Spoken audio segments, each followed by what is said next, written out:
Rwanda must avoid balancing budget on the backs of the poor, UN poverty expert. The UN Special Rapporteur on Extreme Poverty and Human Rights, Olivier de Schutter, today praised Rwanda for its impressive progress in reducing poverty, but warned that much good work could be undone if plans to slash social protection are followed through, leaving the rural poor especially vulnerable. Rwanda has made remarkable strides, lifting approximately 1.5 million Rwandans out of poverty in just 7 years. Between 2017 and 2024, the Shutter said in a statement at the end of his official visit to the country. The challenge now is to reach the approximately 3.6 million people still living below the poverty line in an environment of cuts to international aid and the national budget. According to the most recent data, the vast majority of people living below the poverty line live in rural areas where poverty affects nearly 1 in 3 people, almost twice the urban rate. Regional disparities are also stuck with the western and southern provinces, both of which the special rapporteur visited, registering the highest poverty levels in the country. Income and wealth inequalities also remain high. The top 1% of earners receive 20% of national income, nearly double the share of the bottom 50%. These challenges comes at a difficult moment. Public debt reaches 78.7% of Rwanda's GDP in January 2025, prompting the government to commit to a sharp reduction in its budget deficit from 6.9% to 3.3% within 2 years, entering a period of what the Shutter referred to as economic shock therapy. The persistence of poverty in rural areas, especially among those who depend on agriculture for their livelihoods, should guide the hard choices facing the government to reduce its budget deficit, the Shutter said. Rwanda must not make the same mistakes of other countries that have balanced the budget on the backs of the poor, making counterproductive spending cuts that hit the most vulnerable the hardest, he warned. The Shutter pointed to concerning trends in this regard, including a decrease in the health budget as share of the national budget from 10% to 7% since 2020, bar 2021. Social protection allocations have been slashed by 22% in the 2024 bar 2025 budget, with an additional 30% cut anticipated next year.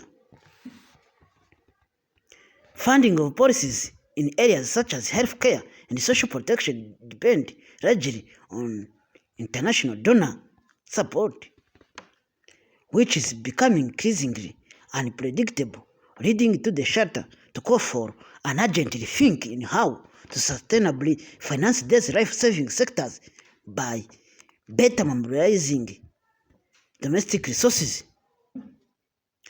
The Shutter pointed to a range of promising initiatives that he urged the government to protect and strengthen fairer. The Universal School Feeding Program, the introduction of Imibereho, a social registry to better identify and support households experiencing poverty, community-based health insurance schemes, and the Ejo Heza long-term savings scheme that allows both formal and informal workers to build financial security with government support.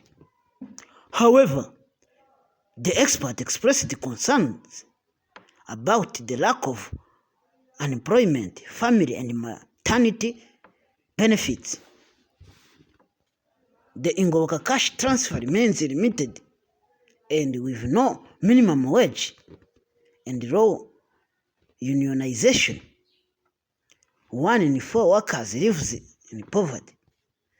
The shelter urged the government to strengthen public participation in order to address these concerns, warning that dismissing people's criticism of its policies as instigating divisions or as causing civil unrest would ultimately lead to wasteful and ineffective policies. It is only by protecting human rights that Rwanda will maintain its momentum on poverty reduction and reap the benefits of its demographic dividend. Only governments that listen and learn are equipped to serve the population.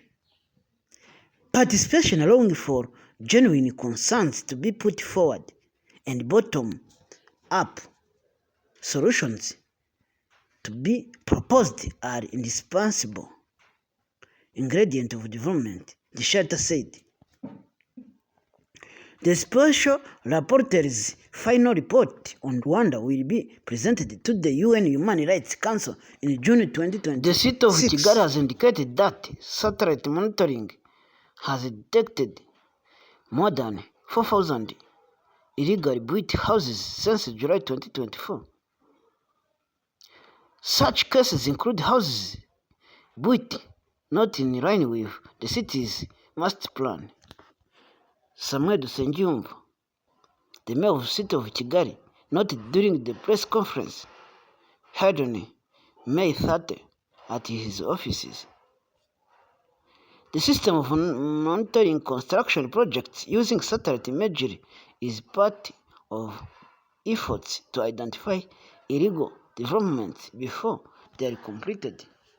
In addition to satellite imagery, a mobile application is also used by the city inspectors to report such cases. Dusengiyumva said city officials receive at least 2 photos daily from inspectors showing new building under construction without proper permits.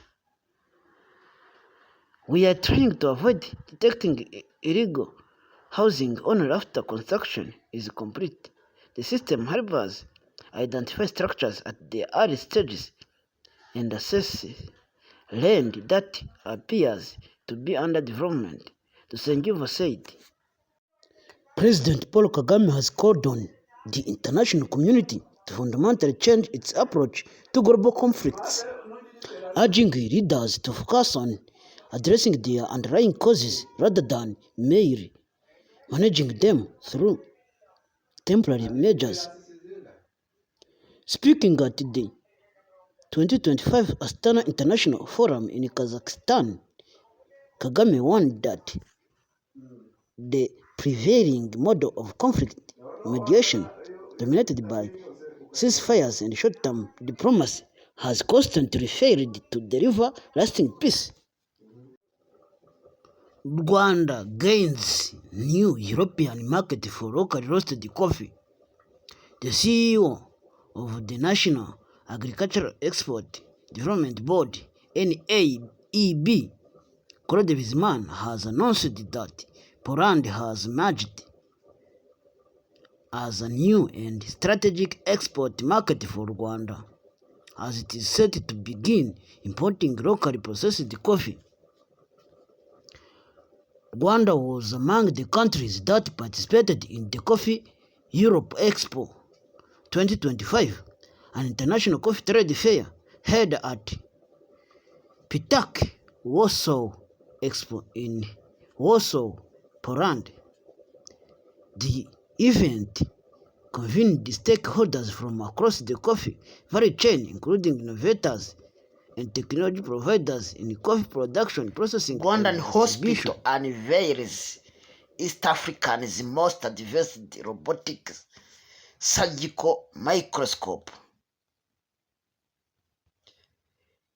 King Faisal Hospital has introduced the most advanced robotic surgical microscope currently available in East Africa,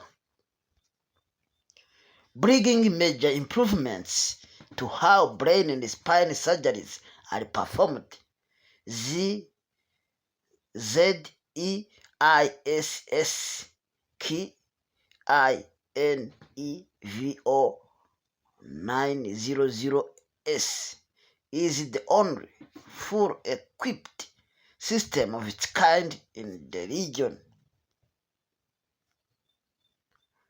According to Dr. David Hakizimana, a neurosurgeon at King Faisal Hospital, the advantages of the microscope are the system's precision, which helps surgeons operate more safely and efficiently, especially in delicate brain and spine procedures. Please subscribe, write a comment, like, and share this video. If you do it, we promise you that we are going to work harder and harder so that we bring you news and information that you need. This channel is all about news and information, but also entertainment and fun. Enjoy the rest of the day. See you later.